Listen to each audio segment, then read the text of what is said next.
গত 3 মাস আগে ভারতীয় জল সীমানা অতিক্রম করে বাংলাদেশি জল সীমানায় ঢুকে পড়ার কারণে 6টি ট্রলার সহ 95 জন ভারতীয় মৎস্যজীবীকে আটক করে বাংলাদেশি উপকূলরক্ষী বাহিনী। বাংলাদেশ থেকে বাড়ি ফিরেছেন 95 জন ভারতীয় মৎস্যজীবী। বাংলাদেশে থাকাকালীন ভারতীয় মৎস্যজীবীদের ওপর নির্মম অত্যাচারের অভিযোগ ওঠে বাংলাদেশের নৌবাহিনীর বিরুদ্ধে। বাংলাদেশ ফেরত 95 জন ভারতীয় মৎস্যজীবীর মধ্যে 22 জনের আঘাত গুরুতর।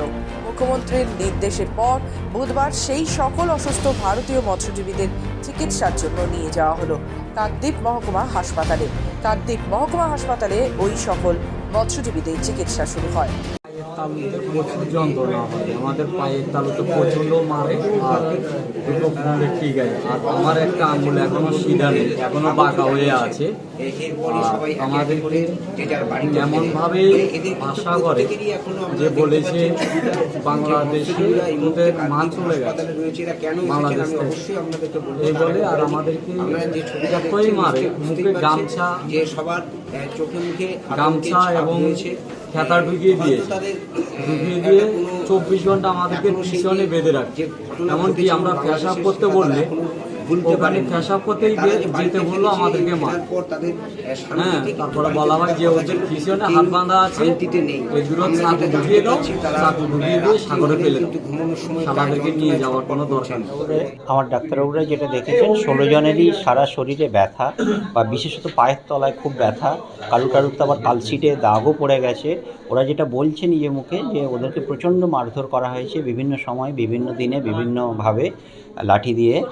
সেটারই ফল এখন শরীরে যদিও 2.5 মাস হয়ে গেছে তা সত্ত্বেও দেখা যাচ্ছে। প্রায় 3 মাস পূর্বে আমাদের ভারতীয় জলসীমার শেষ প্রান্তে অর্থাৎ বাংলাদেশ সীমানার কাছাকাছি আমাদের এখানকার প্রায় 6টি ট্রলার জিপিএস খারাপ হওয়ার কারণে তারা জলসীমা বুঝতে না পেরে হয়তো বাংলাদেশ সীমানার কাছাকাছি চলে গিয়েছিল। তাদেরকে বাংলাদেশ কোস্টগার্ডের অর্থাৎ নেভি ধরে নিয়ে গিয়ে যেভাবে অমানবিক অত্যাচার করেছে এবং তাদের শরীরের এমন জায়গায় ক্ষত হয়েছে যেটা হয়তো আমরা জনসমক্ষে বা সংবাদ মাধ্যমকে দেখাতে পারছি না। এই পরিণতি দেখে আমাদের প্রিয় মুখ্যমন্ত্রী, মানবিক মুখ্যমন্ত্রী মমতা বন্দ্যোপাধ্যায় তাদের এই পরিস্থিতি দেখে তৎক্ষণাৎ আমাদের বিধায়ক অর্থাৎ কাকদ্বীপের বিধায়ক মাননীয় শ্রী মন্টুরাম পাকড়া মহাশয়কে নির্দেশ দিয়েছেন তাদের যথোপযুক্ত চিকিৎসার জন্য এবং তাদের শারীরিক সমস্ত ব্যবস্থাপনার জন্য যা প্রয়োজন সমস্ত ব্যবস্থাপনা করে দেওয়ার জন্য। এবং সেই মতো গতকাল থেকে আমাদের প্রিয় বিধায়ক মাননীয় শ্রী মন্টুরাম পাকড়া মহাশয় কাকদ্বীপ সুপার স্পেশালিটি হসপিটালে নিয়ে এসে তাদের সম্পূর্ণরূপে চিকিৎসার ব্যবস্থা করছেন। দক্ষিণ 24 পরগনা থেকে রবীন দাসের রিপোর্ট, খবর বাংলা।